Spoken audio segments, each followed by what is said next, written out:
আসসালামু আলাইকুম। আমার ফেসবুকের সম্মানিত বন্ধুরা, সবাইকে শুভ সকাল জানাচ্ছি। সেই সাথে জানাচ্ছি আমাদের চকের ধান কাটা কিন্তু প্রায় শেষ। মোটামুটি যে জমিগুলো ছিল সবগুলোই প্রায় কাটা শেষ হয়ে গেছে। এখানে শুধু আমাদের এইটা আর ওইটা রয়ে গেছে, আর মোটামুটি সবগুলোই কাটা শেষ হয়ে গেছে। আমি আগে একটা ভিডিওতে বলেছিলাম যে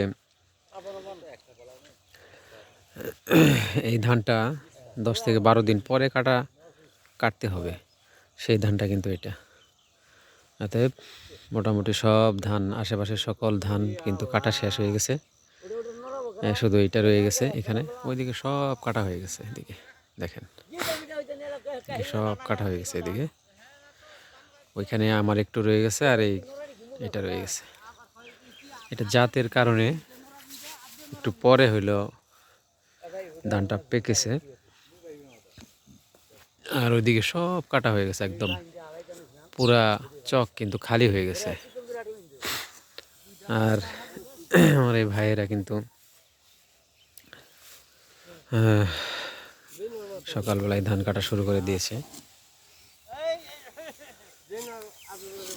ভাইয়েরা খুব অনেক পরিশ্রম করে ধান কাটে।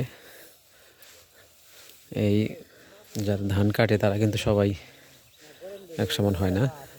তো এই ভাইয়েরা অনেক পরিশ্রম করে ধান কাটে। অনেকে আছে যে পরিশ্রম করতে চায় না, কাটতে চায় না, কিন্তু এরা সত্যিকার অর্থেই খুব শ্রম দিয়ে কাজ ভালো করে একদম। এখানে এক ভাই আছে, মজিবর ভাই। তারপরে এখানে 5 জন আছে ভাইয়েরা। খুব সকাল থেকে কিন্তু কাটা শুরু করছে। এতটুকু কেটে ফেলছে দেখেন। ধানগুলা যাতে মুখে বা চোখে না লাগে সেই জন্য কিন্তু ওই যে বাঁশ দিয়ে এইভাবে ধান গাছগুলো হেলিয়ে নেওয়া হচ্ছে, যাতে করে ধানটা কাটার সময় চোখে মুখে না লাগে। আর ধানের যে পাতাগুলো সেগুলো কিন্তু প্রচুর ধার থাকার কারণে চোখে লাগলে কিন্তু বড় রকমের ক্ষতি হয়। সেই জন্য ধান গাছটা একটু হেলিয়ে নিচ্ছে, বাঁশ দিয়ে এভাবে হেলিয়ে নিচ্ছে। আলহামদুলিল্লাহ, ধান কিন্তু অনেক ভালো হয়েছে। আল্লাহ তাআলা চাইলে সবই পারেন। খুব সুন্দর ধান হয়েছে এবার।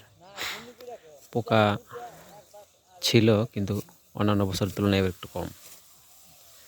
কীটনাশকও কম প্রয়োগ করতে হয়েছে। অন্যান্য বছর তো 5 থেকে 7 বার কীটনাশক প্রয়োগ করতে হয়, এবার হয়তো 4 বার কীটনাশক দেওয়া হয়েছে, কিন্তু তারপরেও পোকায় খাইতে পারেনি আলহামদুলিল্লাহ। যাই হোক, এই ধানটুকু কাটলে আমাদের এবার ধান কাটা শেষ হয়ে যাবে। তো নতুন ধান, নতুন বছর, নতুন ধান সামনে। সকলেরই দাওয়াত রইল পিঠার। নতুন ধানের পিঠা বানাবো, সকলেই আসবেন। আর ভিডিওটি ভালো লাগলে অবশ্যই কমেন্টস করে জানাবেন। সবাইকে ধন্যবাদ। আসসালামু আলাইকুম।